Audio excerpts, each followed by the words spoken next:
अब question number थोड़ा 7 देखिए तो 7 है पूर्ण आंतरिक परावर्तन के लिए क्रांति कोण अधिकतम होगा जब प्रकाश कांच से पानी में, कांच से वायु में, तीसरा है हीरे से वायु में और चौथा है पानी से वायु में। तो पहले हम इसका आंसर तो ये सही है, कांच से पानी में। अब क्रांति कोण चारों में हम निकाल कर देखेंगे कि कितना होगा और कितना नहीं होगा। इतना ध्यान लीजिए कि दो माध्यमों के सापेक्ष अगर जिसका अपवर्तनांक कम होता है, जिसका अपवर्तनांक क्या होता है, कम होता है, तो उसमें क्या होता है, जिसका अपवर्तनांक कम होता है उसमें क्रांति कोण क्या होता है, अधिक होता है। अब कांच से पानी में देखिए, कांच से पानी में हम हल करेंगे तो पहले अपवर्तनांक तथा क्रांति कोण के संबंध में हम पढ़ा गया। टॉपिक थोड़ा बहुत देख लेना। टॉपिक में देखिएगा हल करते समय जी म्यू माने हम वहां पर थ्योरी में कांच और हवा लिए हैं। क्या लिए हैं? कांच और हवा। कांच सघन माध्यम और हवा विरल माध्यम है। तो क्रांति कोण के लिए प्रकाश को कहां से चलना चाहिए? क्रांति कोण के लिए प्रकाश को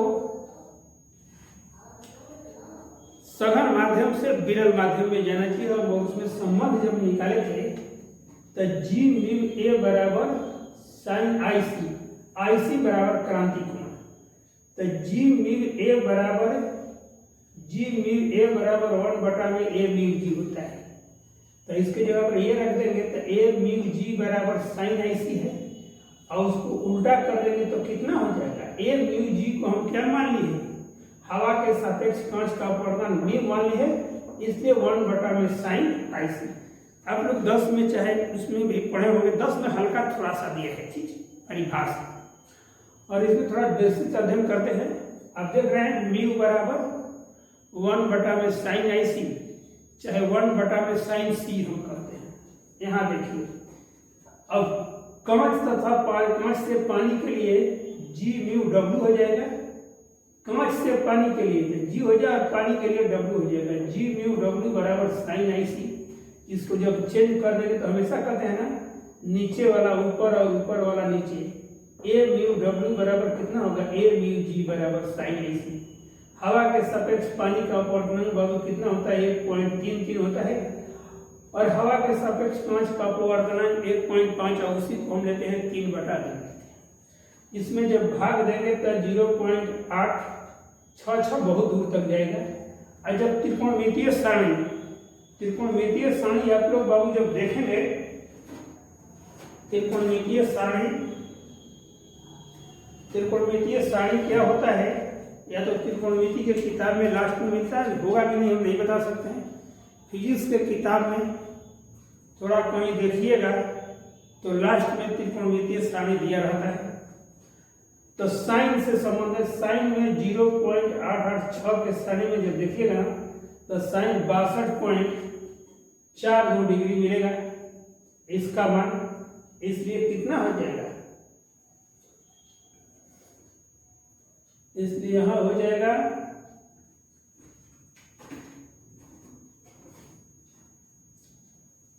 यहां इसको हल नहीं किए, इसलिए कितना हो जाएगा? साइन आई सी बराबर कितना हो जाएगा? देखो वहां हल किए, साइन 62.42 डिग्री बराबर कितना होगा? साइन आई सी बराबर कितना हो जाएगा? क्रांति कोण बराबर दोनों तरफ साइन को हटा देंगे तो कितना होगा? 62.42 डिग्री हो जाएगा। अब बी में आओ तो कांच से कहां जा रही है? वायु। कांच से वायु के लिए तो जी म्यू ए बराबर साइन आई सी। कांच वाला ऊपर लिखा जाए, एयर वाला नीचे, साइन आई सी।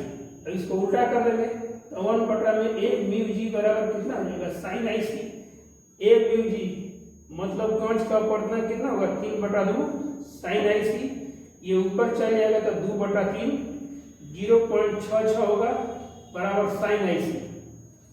0.66 जब सारणी में देखेंगे 0.66 के कहाँ देखेंगे,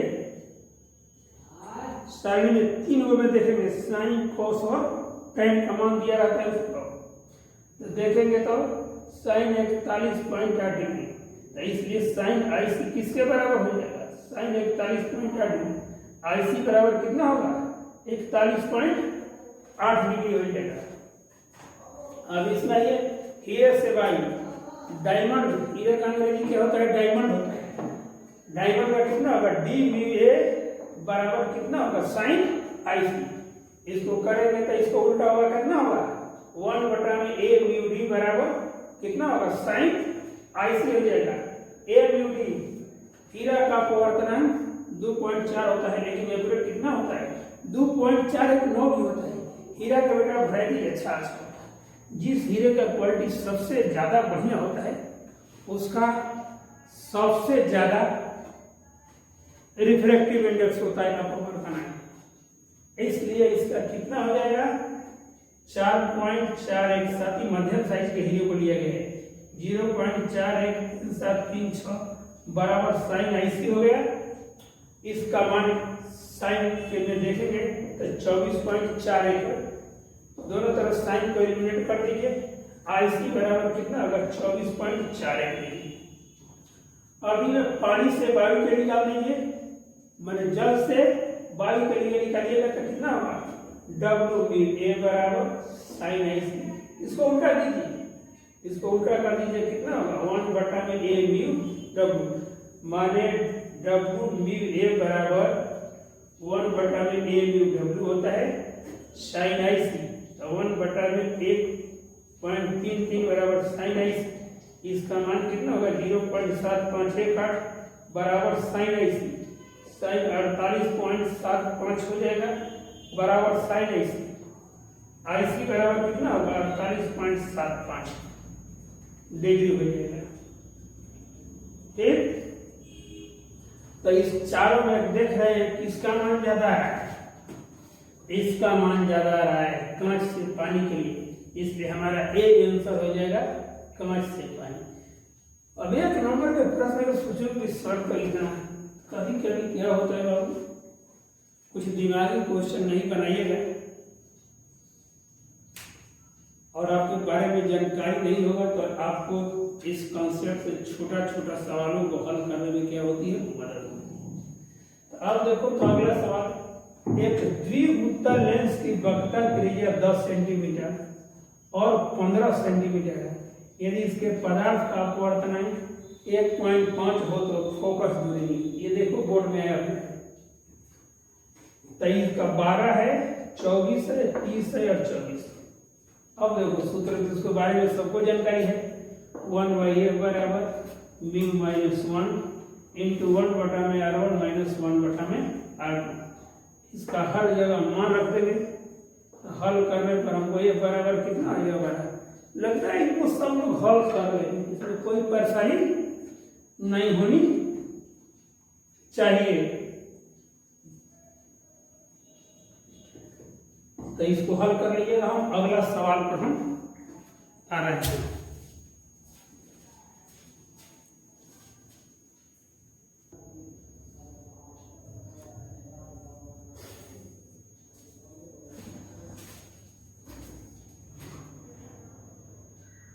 इसको थोड़ा देखिए, एक लेंस म्यू बराबर 1.5, इस एक लेंस जिसका अपवर्तनांक 1.5 है कि हवा में फोकस दूरी 20 सेंटीमीटर है, 1.5 अपवर्तनांक वाले माध्यम में उस लेंस की फोकस दूरी होगी, यही बोर्ड की परीक्षा में आया है, 120, 40 और 10 सेंटीमीटर और इन्फिनिटी सेंटीमीटर। तो डी बराबर कितना हो गया, 11 हो गया। डी बराबर डी इन्फिनिटी, इसका आंसर डी होगा, जो इन्फिनिटी है। सूत्र तो इतना होता है बाबू। अब पहले हवा, हवा के लिए सूत्र क्या हो जाएगा, 1/a थे म्यू की जगह पर कितना होगा ए म्यू जी माइनस 1 बटा में R1 माइनस 1 बटा में R2। ए म्यू के मान कितना है 1.5 है, तो 1.5 माइनस 1 इंटू 1 बटा में R1 माइनस 1 बटा में R2, इसका 0.5 होगा। और इसको जब हल करेंगे तो 1 बटा में R1 माइनस 1 बटा में R2 का मान कितना है 1 बटा में 10 आएगा। कितना आएगा 1 बटा में 10 आएगा। अब माध्यम के लिए लेंगे, माध्यम के लिए लेंगे, तो माध्यम के लिए बाबू जब लेंगे 1 बटा में FM बराबर M म्यू जी माइनस 1 बटा में R1 माइनस 1 बटा में R2। M म्यू M देख रहे हो ना, 1.5 अपवर्तनांक वाले माध्यम का अपवर्तनांक कितना है 1.5 है, तो M म्यू जी बराबर 1.5 बटे में कितना होगा 1.5 बराबर कितना हो जाएगा, फिर वही नीचे वाला ऊपर, ऊपर वाला नीचे, तो 1 हो जाएगा। इस सूत्र में रख देंगे इसके जगह पर 1 माइनस 1 बटा में R1 माइनस 1 बटा में R2, इसका मान 10 है, कट कर 0 हो जाएगा, 1 गुणे 10 बराबर 0। इस 0 को FM के जगह पर लाएंगे तो 0 हो जाएगा। FM बराबर कितना होगा 1 बटा में 0। किसी संख्या में 0 से भाग देने पर कितना मान होता है इंफिनिटी होता है। तो ये देखो, ये परीक्षा में इस तरह के सवाल थोड़ा सा माइंड वॉश करने वाले आते हैं। ये कोई सवाल भारी नहीं है, वो बनाने वाले के लिए ज़्यादा से ज़्यादा 2 मिनट का समय है और तुरंत बना लीजिएगा, उस पर कोई टेंशन वंशन नहीं है, पढ़ाई कीजिए।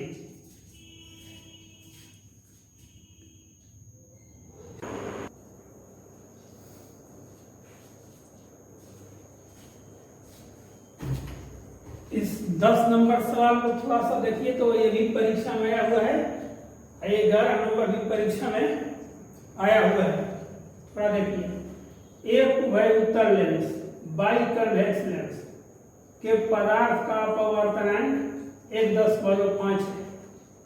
इसकी फोकस दूरी का मान क्या होगा यदि इसके प्रत्येक तल की वक्रता त्रिज्या 20 हो। जब 20 वक्रता त्रिज्या है, बाई कन्वेक्स लेंस उसको कहते हैं जिसके दोनों की वक्र सतह की त्रिज्याएं बराबर हो।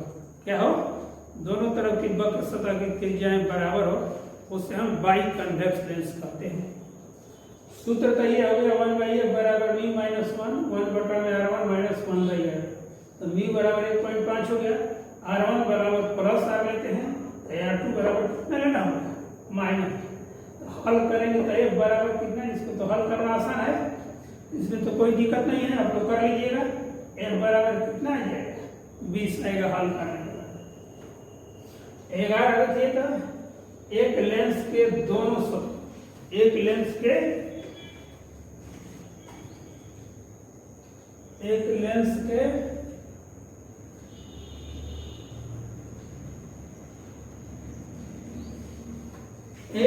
के दोनों सतहों की वक्रता त्रिज्याएं r समान है तथा लेंस के माध्यम का अपवर्तनांक 1.5 है। इस लेंस की फोकस दूरी कितना होगा, पहला ऑप्शन में दिया है +r, दूसरा में दिया है ±2r, तीसरा में दिया है ±r/2 और लास्ट में दिया है ±2। इसका आंसर कितना होगा, ये बराबर ±r। इसको हल थोड़ा सा देख लीजिए। 11 तरफ है, 1/f तो सूत्र हो गया, यदि R1 बराबर +r लेते हैं, R2 बराबर कितना होगा -r। इसको जब हम हल करेंगे तो कितना आएगा f बराबर +r। अब यहाँ चेंज कर दिए, यदि R1 बराबर -r ले लिए हैं, यदि R1 बराबर -r तथा R2 बराबर कितना ले लिए +r। जब इसको हल किए हैं तो कितना हो गया, इसको 1/r, इसलिए f बराबर कितना आ गया -r। कितना है, तो दोनों को कंजुगेट करेंगे, मिलाएंगे, f का मान माइनस भी है और f का मान प्लस भी है, इसलिए f इक्वल टू कितना हो जाएगा, f इक्वल टू +-r। ये दोनों सवाल आसान है, इसमें थोड़ा सा दिमाग लगाना है कि कैसे क्या हम करेंगे। ऑप्शन आपका प्लस माइनस दोनों में है, तो कोई इसमें जरूर है कि प्लस माइनस दोनों में आंसर छिपा हुआ है।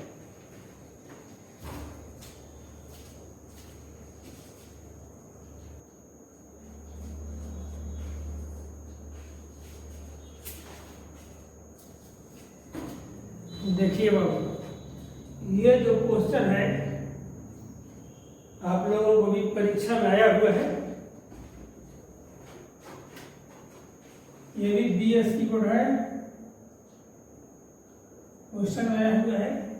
लेकिन ये क्वेश्चन जैसे मान लिया कि आंसर आपको मिल गया है, आप याद कर लीजिएगा तो ये बात अलग है, लेकिन इस क्वेश्चन का डिस्कशन बहुत टफ है। ये बहुत बड़े बड़े परीक्षकों में भी आता है सवाल, जैसे IIT का मेंस में भी ये सवाल इस तरह का सवाल क्या है पूछता रहता है कि जब तक इसका डिस्कशन मान लो याद किए लिख दिए बात अलग है, उसी को उल्टा सीधा कर देगा तो आपका दिमाग खराब। इसलिए इस क्वेश्चन का कंसेप्ट पर पहले देखना है। ये क्वेश्चन कर रहा है शीशे का एक द्विध्रुव लेंस जिसका अपवर्तनांक v1, एक माध्यम जिसका अपवर्तनांक μ2 है, वे डाल दिया जाता है। क्या है? शीशे का एक द्विध्रुव लेंस जिसका अपवर्तनांक कितना है? μ1 है, जिसका अपवर्तनांक μ1 है, जिसका अपवर्तनांक v1 है, में डाल दिया जाता है। अब यदि प्रकाश की समानांतर किरणें लेंस से, यदि प्रकाश की समानांतर किरणें लेंस से होकर अपसरित करें, क्या करें? लेंस से होकर अपसरित करें, लेंस से क्या होकर अपसरित करें। यहाँ थोड़ा निर्माण कर लीजिए, यहाँ μ2 होगा, यहाँ पर भी μ2 होगा, ये v1 होगा, ये कितना हो जाएगा? v1 होगा, ये μ2 होगा, ये भी कितना हो जाएगा? v2 होगा, ये v1 होगा, ये μ2 होगा, ये भी कितना आ जाएगा? μ2 होगा। अब देखिए,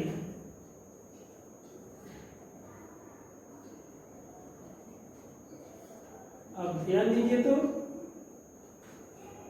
कि इसमें कर रहा है कि v1 ग्रेटर देन μ2, दूसरा दे रहा है v1 लेस देन μ2। उसको इस तरह भी कहेगा μ2 ग्रेटर देन μ1, चाहे μ1 लेस देन μ2, चाहे μ2 ग्रेटर देन μ1। तीसरा क्या है? μ1 बराबर μ2 और d कितना है? μ1 बराबर 1/μ2। अब आपको तो आंसर कितना होगा? ये केस सही है, μ1 लेस देन μ2 या μ2 लेस देन μ1 होगा। अब आपको ये समझना है कि आखिर है तो कैसे है, यही बात को मार्किंग कर दिया जाता है। यह यदि कह रहा है कि डाल दिया जाता है v1 अपवर्तनांक वाले द्विध्रुव लेंस जिसका अपवर्तनांक v1 है। देखिए ये लेंस है, इसका अपवर्तनांक v1 है, इसको μ2 वाला रख दिया जाएगा तो ये माध्यम इस लेंस के चारों तरफ क्या हो जाएगा? μ2 हो जाएगा। सबसे दो थ्योरी जो हम बताए हैं बहुत पहले, जो अपवर्तन से संबंधित है, जब प्रकाश की किरण विरल माध्यम से सघन माध्यम में जाती है तो अविलंब की ओर मुड़ जाती है, और जब प्रकाश की किरण सघन माध्यम से विरल माध्यम में जाती है तो वह अविलंब से क्या होती है? दूर मुड़ जाती है। अब ध्यान दीजिए, हमने चारों केस पर डिस्कस कर दिया है। क्या है? चारों केस पर डिस्कस किया है। तो पहले हम केस क्या लें? जब μ1 ग्रेटर देन μ2 होगा। जब μ1 ग्रेटर देन μ2 होगा तब μ2 इस समय विरल माध्यम हो गया। अब μ1 क्या है? सघन माध्यम। जब प्रकाश की किरण देखिए ये समानांतर जा रही है तब μ1 में क्या हो जाएगी? अविलंब की ओर उड़ जाएगी, क्योंकि अविलंब की ओर आ जाएगी। क्या होगी? अविलंब। इस फेस का अविलंब कौन सा है? इस फेस का अविलंब बाबू C1 N1 क्या है? इस फेस का अविलंब क्या है? C1 N1 है। तो ये क्या होगा? अगर ये प्रकाश इस तरह जाती तो कैसे निकलती? सीधे की तरफ निकलती। क्या निकलती? सीधे की तरफ निकलती। अगर नहीं जाती तो सीधे की तरफ निकलती, लेकिन ऐसा होता नहीं है। यहां से प्रकाश की किरण विरल से सघन में जा रही है और सघन से फिर क्या जाएगी? विरल में। तो जब विरल से सघन में जाएगी तो अविलंब C1 N1 की ओर क्या है? मुड़ गई। क्या है? C1 N1 की ओर मुड़ गई है। और जब यही प्रकाश की किरण यदि μ1 सघन माध्यम से विरल माध्यम μ2 में जाएगी तो बाबू इसका अविलंब क्या है? C2 N2 है। क्या है? C2 N2 है। और ये देख रहे हैं ये BC दिशा में जब मुड़ी है तो प्रकाश की किरण कहाँ जा रही है? अविलंब से दूर जा रही है। अविलंब से दूर जा रही है। लेकिन प्रश्न में क्या करा है कि अब यदि प्रकाश की समानांतर किरणें अभिसरित हो जाए, अवसरित हो जाए। क्या हो? अवसरित हो जाए माने फैल जाए। लेकिन प्रकाश की किरणें फैलती बोलती नहीं है। ये क्या हो रही है? प्रधान अक्ष की ओर जा रही है। क्या हो रही? प्रधान अक्ष की ओर जा रही है, मतलब सेंटर की ओर जा रही है, सेंटर की ओर मुड़ रही है। जब सेंटर की ओर मुड़ती है, जब अपवर्तित किरण, तो उसको अभिसरित कन्वर्जिंग कहते हैं। क्या कहते हैं? कन्वर्जिंग कहते हैं।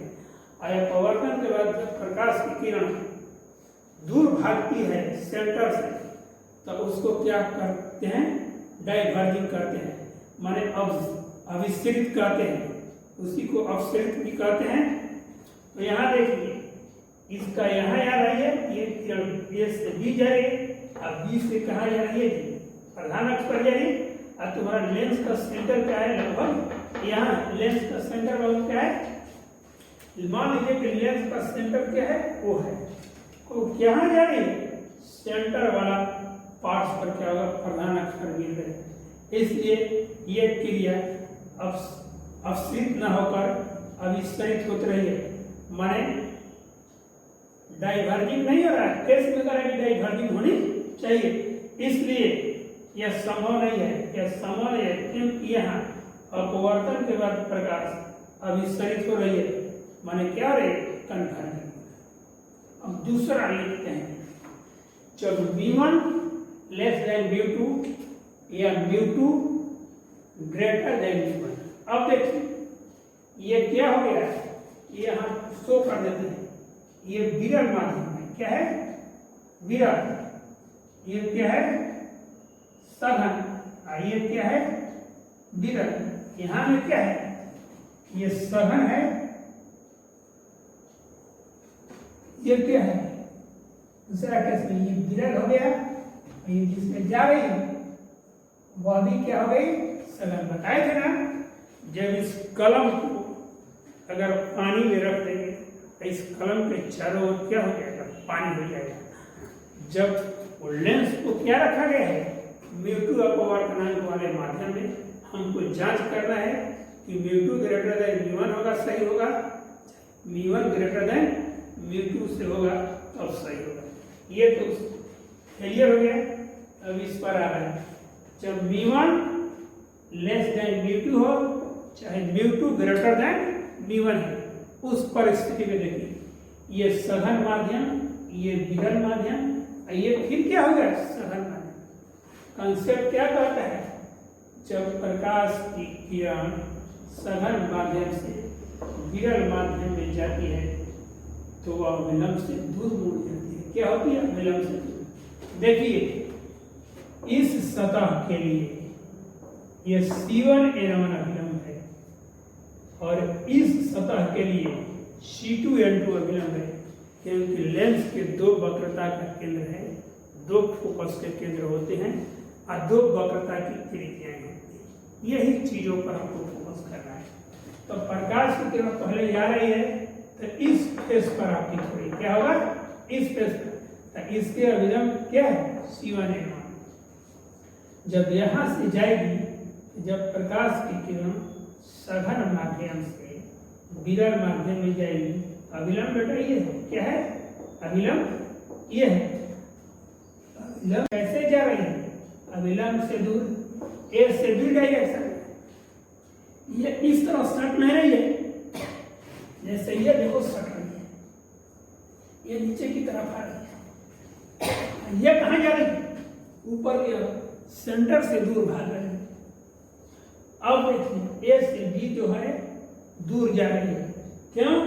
कि जब प्रकाश की किरण सघन माध्यम से विरल माध्यम में जाती है तो वह विलंब से दूर मुड़ जाती है।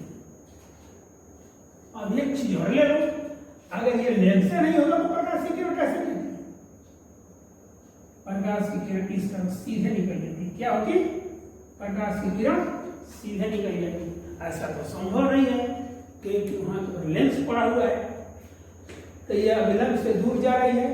अब इसमें अपवर्तन यहां से हो गया, इस फेस से अपवर्तन हो गया। अब अपवर्तन किस फेस से होगा?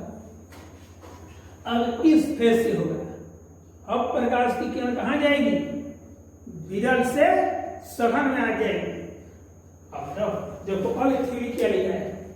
जब प्रकाश की किरण विरल माध्यम से सघन माध्यम में जाती है तो वह क्या होती है? अभिलंब की ओर मुड़ जाती है। क्या होती है? अभिलंब की ओर मुड़ जाती है। और देखो बाबू, इस फेस के लिए अभिलंब कितना है? C2N2। क्या है? C2N2 है। और BC जो रेखा है जब अपवर्तित होती है विरल से सघन में, तब क्या हो रही है? ये BC दिशा में और ऊपर की तरफ अभिसरित फैलती जाती है। तो ये कथन सत्य करता है कि कहने का मतलब ये क्या करती है? अब यदि प्रकाश की समानांतर किरण लेंस से अपसरित होकर निकले, लेंस से दूर भागते हुए निकले, तो कहने का मतलब ये कथन क्या है? संभव है, क्योंकि यहाँ पर अपवर्तन के बाद प्रकाश की किरणें अपसरित हो रही है। अपसरित मतलब कि फैल रही है। अब तीसरा देखें, जब v1 बराबर μ2 होगा, हमने क्या किया कि जब v1 बराबर μ2 होता है तो प्रकाश की किरणों का अपवर्तन नहीं होता है।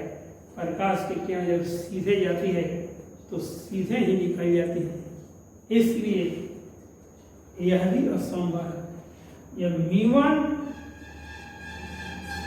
क्या कर, v1 बराबर 1/μ2 या μ2 बराबर 1/μ2, ये दोनों किसको कह रहा है? कि मैंने ये कह रहा है कि जब v1 बड़ा होगा और μ2 छोटा होगा तभी संभव है, और जब v1 बड़ा होगा और μ2 छोटा होगा तो भी संभव है, और जब μ2 बड़ा होगा और v1 छोटा होगा तभी। तो दोनों केस तो एक साथ सही नहीं है। कहने का मतलब ए और बी दोनों केस कभी सही नहीं है, इसलिए ये भी ऑप्शन क्या है? गलत है। तो हमारा ऑप्शन बी क्या है?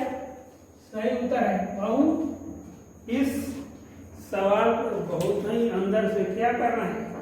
गौर करना है। इसको कंसेप्चुअल क्वेश्चन कहते हैं कि जितना कंसेप्ट आपका मजबूत होगा लाइट का, इसलिए हम कहें कि लाइट का जो हम लिंक अलग से आप लोगों को व्हाट्सएप ग्रुप में शेयर किए हैं, उसको आप लोग आराम से एकदम आराम से पढ़ाई करके लाइट का जो शेयर के लिए हम सोचेंगे रहे हैं, एक बार यूट्यूब पर भी उन लिंक को हम शेयर करेंगे ताकि कहीं का भी बच्चा हो आसानी से पढ़ सके।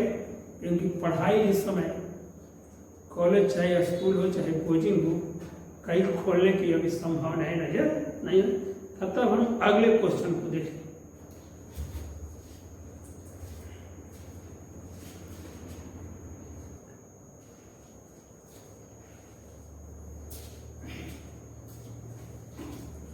अब थोड़ा सा 13 सवाल देखिए तो ये 2020 में आया हुआ है,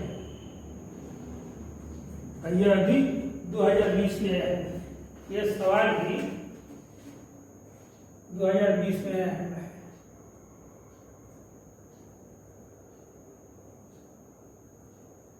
तो बहुत हल्का सवाल है।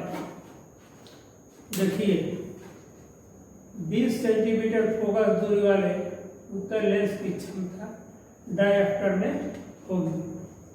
इसका ऑप्शन 4 को दिया हुआ है, इसका आंसर 5 डायरेक्टर दिया हुआ है होगा। देखिए तो ए बराबर 20 सेंटीमीटर, तो जैसे ही हमको क्षमता में कन्वर्ट करना रहता है तो सेंटीमीटर को मीटर में बना लेते हैं, क्योंकि डायरेक्टर मीटर में लिया जाता है। 1/5 मीटर हो जाएगा। अब P बराबर 1/f में मान जब रख देंगे तो 1/5 मीटर हो जाएगा। मीटर तो 5 के ऊपर चला जाएगा, अब मीटर जाएगा तो इन्वर्स में हो जाएगा, तो m इन्वर्स बराबर डायरेक्टर के बराबर होता है, इसलिए कितना हो जाएगा 5 डायरेक्टर का लेंगे। अब इसमें थोड़ा सा डिस्कशन का सवाल है।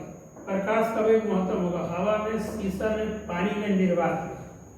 तो कभी कभी आप ये भी पढ़े होंगे कि हवा में भी प्रकाश का वेग 3 × 10⁸ मीटर प्रति सेकंड दिया जाता है, और निर्वात में भी 3 × 10⁸ मीटर प्रति सेकंड होता है। लेकिन निर्वात में ही उत्तर क्यों सही होगा, इसका देखिए। हवा में कभी कभी नमी जब बढ़ जाता है तो वहां पर प्रकाश का वेग क्या होता है, प्रभावित होता है। क्या होता है, प्रकाश का वेग प्रभावित होता है। तो शीशा में तो कम होता ही है, पानी में तो कम होता ही है, इसलिए निर्वात में हमारा आंसर क्या होगा, सही होगा। तो डी आंसर सही होगा, निर्वात में सही होगा। ये 2020 में सवाल आया है। देखिए 15, एक उत्तल लेंस ऐसे पदार्थ का बना है जिसका अपवर्तनांक 1.5 है। इस लेंस को यदि पानी जिसका अपवर्तनांक 1.33 में डाल दिया जाए तो वह किसके समान व्यवहार करेगा, माने उत्तल लेंस के समान व्यवहार किया जाएगा कि अवतल लेंस। तो ये उत्तल लेंस के समान व्यवहार करता है, और इसका फोकस दूरी का मान पहले से बढ़ भी जाता है। क्या होता है, पहले से बढ़ भी जाता है +6 के साथ। तो देखिए जब उत्तल लेंस को अपने से कम अपवर्तनांक वाले माध्यम में रखा जाता है, यहाँ देख रहे हो उत्तल लेंस का 1.5 है, लेकिन पानी में रखा गया तो उसका क्या है 1.33 कम है, तो उसकी फोकस दूरी का मान धनात्मक चिन्ह के साथ बढ़ जाता है। धनात्मक चिन्ह, धनात्मक चिन्ह अवतल लेंस की फोकस दूरी धनात्मक चिन्ह होता है। तो यह उत्तल लेंस अब इस सारी लेंस की तरह व्यवहार करेगा। इस पर जाकर देखिएगा एक न्यूमेरिकल भी बनाया गया है। इसी पर जो पीछे का जो लेक्चर दिया गया है न्यूमेरिकल वाला, उसमें देखिएगा तो इस पर एक सवाल भी बनाया गया है। तो अगला क्वेश्चन देखिए,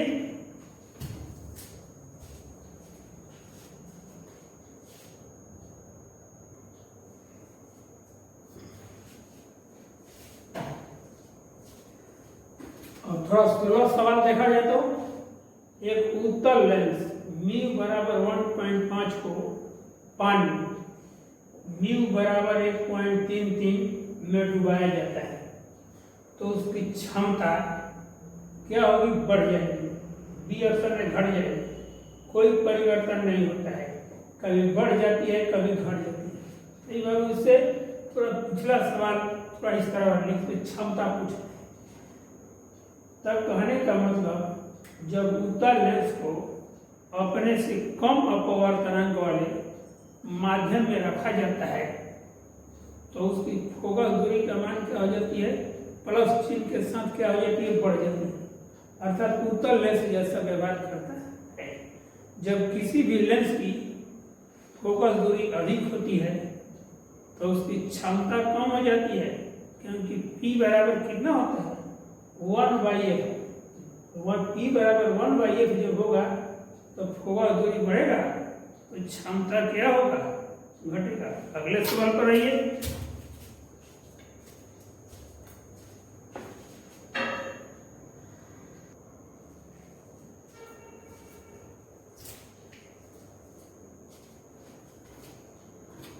यह भी सवाल जो है देखने के लिए ऑब्जेक्टिव है, लेकिन हाई लेवल का यह सवाल है। यह सवाल बाबू क्या है, हाई लेवल का सवाल है, लेकिन इस तरह का सवाल भी तुम लोगों में कभी कभी बोर्ड परीक्षा में दे देता है। कह रहा है कि मीवन अपवर्तनांक वाले पदार्थ से बना एक द्विअवतल लेंस, क्या है, अवतल लेंस बना है। लेंस म्यू2 अपवर्तनांक वाले माध्यम में रखा गया है। लेंस सदा अपसारी होगा। क्या होगा, सदा अपसारी होगा। अभी में अपसारी यदि मीवन ग्रेटर देन म्यू2 होगा। वस्तु दूरी पर निर्भर करते हुए अपसारी या अभिसारी। अभी अपसारी यदि केवल यदि मीवन बराबर 1 होगा। इसमें देखो बी उत्तर सही है, मीवन ग्रेटर देन म्यू2 होगा। तो कहने का मतलब मीवन क्या है, लेंस के पदार्थ का अपवर्तनांक है, और म्यू2 क्या है, माध्यम का अपवर्तनांक। देखिए ये उत्तल लेंस है, इसकी वक्रता त्रिज्या ये है और इसकी वक्रता त्रिज्या क्या है, ये है। अब देखिए हम इसमें ए में दोनों केस में डिस्कस करेंगे। जब मीवन ग्रेटर देन म्यू2 होगा तब देखिए तो यह वो बिंदु से प्रकाश की किरण चलती है, तो कहने का मतलब ये कहां से हमारे मीवन ग्रेटर देन म्यू2, ये विरल माध्यम हो गया, और ये क्या हो गया, सघन माध्यम, ये हो गया विरल। जब प्रकाश की किरण विरल माध्यम से सघन माध्यम में जाती है तो क्या होती है, अभिलंब की ओर मुड़ जाती है। क्या होती है, अभिलंब की ओर मुड़ जाती है। तो इसलिए कहाँ जाएगी, ए से बी की ओर जाएगी, और तब कहाँ निकल जाएगा, बी से सी की ओर निकल जाएगा। ये किरण क्या हो रही है, अभिसरित हो रही है। ये किरण क्या हो रही है, अभिसरित हो रही है। अब देखिए इसमें जब मीवन लेस देन म्यू2 होगा तो जो प्रकाश की किरण सघन से विरल में जा रही है तो अभिलंब की ओर मुड़ गई है। क्या आ गई, अभिलंब की ओर मुड़ गई है, और सीधे फिर मुड़ेगी, अभिलंब से दूर जाएगी, तो ये क्या है, सी बिंदु पर अभिसरित हो रही है। क्या हो रही है, सी बिंदु पर अभिसरित हो रही है। इसलिए ये जो है ये संभव नहीं है, अभिसरित हो रही है, अपसारित नहीं हो रहा है, इसलिए यह गलत है। ये दोनों करेगी, ये करेगी किसी कंडीशन में, इस कंडीशन में रहेगा तो ठीक होगा, लेकिन इस कंडीशन में रहेगा तो ठीक नहीं होगा। अगर सी में अगर इस भी कंडीशन में रहेगा तब पर भी ठीक नहीं होगा, और डी इस भी कंडीशन में रहेगा, तो ए कहे कि सभी स्थिति में, ए मतलब कि सभी स्थितियों में लागू नहीं होगा, सभी स्थितियों में अपसारी नहीं होगा। तो इसलिए ए का उत्तर क्या है, गलत है। और बी में दे रहा है अपसारी यदि मीवन ग्रेटर देन म्यू2 होगा। देखो हमने पहला केस ए में दिया है ना, यदि मीवन ग्रेटर देन म्यू2 होगा तो किसकी क्रिया हो रही है, अपसारित हो रहा है। क्या हो रहा है, अपसारित हो रहा है। इसलिए ये वाला फंक्शन क्या है, सही है। ये क्या है, सही है, और बाकी सब क्या है, गलत है। इसलिए हमारा बी उत्तर क्या है, सही है। वस्तु दूरी पर निर्भर करते हुए अपसारी है, अपसारी, इसका कोई मतलब नहीं है।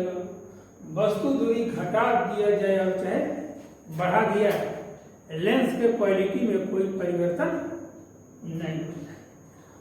और डी में कह रहा है अपसारी, डी में कह रहा है अपसारी यदि केवल मीवन बराबर म्यू2, जब मीवन बराबर म्यू2, दोनों इसका और इसका दोनों माध्यम का अपवर्तनांक बराबर होगा, तब प्रकाश समानांतर चलेगी, प्रधान अक्ष की तभी समानांतर चलेगी, उसके रास्ते में कोई रुकावट नहीं होगा, कोई अपवर्तन की क्रिया नहीं होगी। और चाहे किरण यहाँ से चलाएंगे तो पर भी सीधी होगी, ऐसे चलाएंगे तो पर भी सीधी होगी, उसमें किरण में परिवर्तन नहीं होगा। किरण में परिवर्तन तब होता है, किरण टेढ़ी तब होती है जब प्रकाश विभिन्न माध्यम में माने माध्यमों का अपवर्तन भिन्न होगा, तब होता है।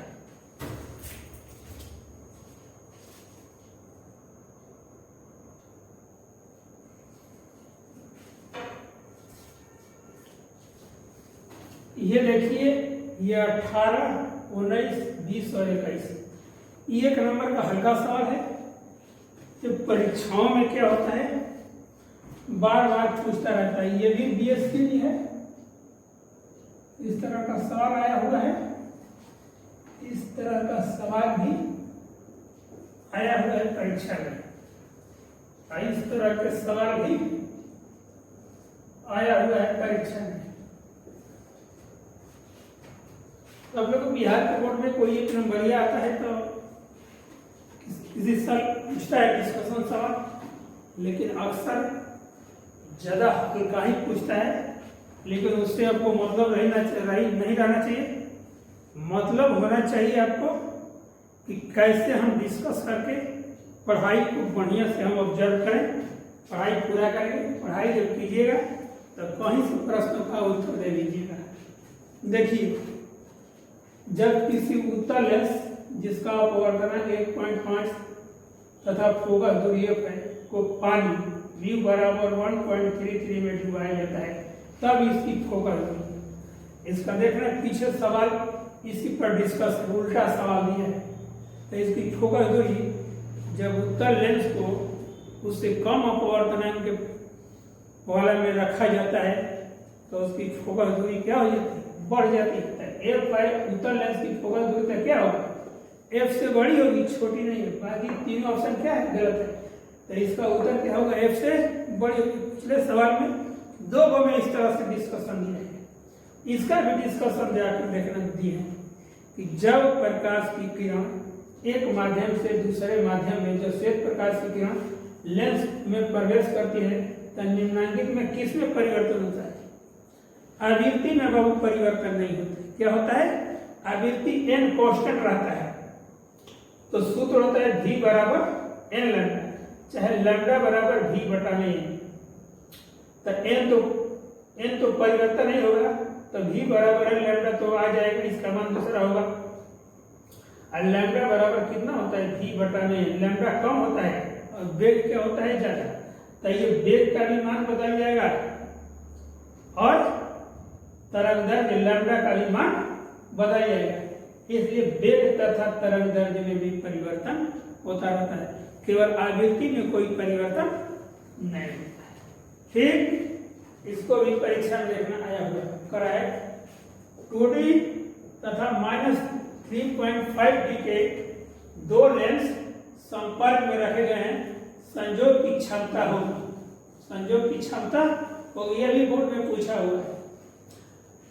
लेंसों का संयोग पढ़ाए हैं, इसकी क्षमता P बराबर P1 प्लस P2, एगो 2D है और एगो -3. तो इसको बीजगणित के नियम से हल कर देंगे तो क्या होगा, 1.55D होगा। तो -1.5D होगा। अब देखिए, यदि समान फोकस दूरी f के 2 अभिसारी उत्तल लेंस एक दूसरे के संपर्क में रखे गए हैं, तब संयोग की फोकस दूरी क्या है बाबू, दोनों लेंस जो उत्तल लेंस है उसकी फोकस दूरी क्या है, समान है। तो ये 4 ऑप्शन दिया है। देखो, संयोग का सूत्र होता है 1/f बराबर 1/f1 प्लस 1/f2। f1 बराबर f2, दोनों की फोकस दूरी क्या है, समान। अभी सूत्र में मान रखे देंगे और हल करेंगे तो 2/f होगा। ये उल्टा हो जाएगा ना, f/2 आंसर सही है। आपका दोनों पार्ट का ऑब्जेक्टिव समाप्त हुआ। 2 नंबरिया आपको दे दिए हैं पीडीएफ में, आप उसको आराम से तैयार कीजिए। उसका भी छोटा छोटा क्वेश्चन आपको पीडीएफ बनाकर हम छांट देंगे कि कितना आपको लाइट में से। तो क्वेश्चन बहुत काफ़ी दिए हैं, उसको कितना तक आपको तैयारी करना है, सारी बातें बताई जाएगी। और ये एक नंबरिया जो जितना महत्वपूर्ण था आप लोगों के लिए, उसको हमने क्या किया है बाबू, दे दिया है। इसलिए आप लोगों को कोई टेंशन, आप केवल अपने जी में पढ़ाई रखिए, दूसरा नहीं। बार बार ये कहेंगे कि कोई जरूरी नहीं है कि तुरंत आपका कोचिंग और विद्यालय खुलेगा।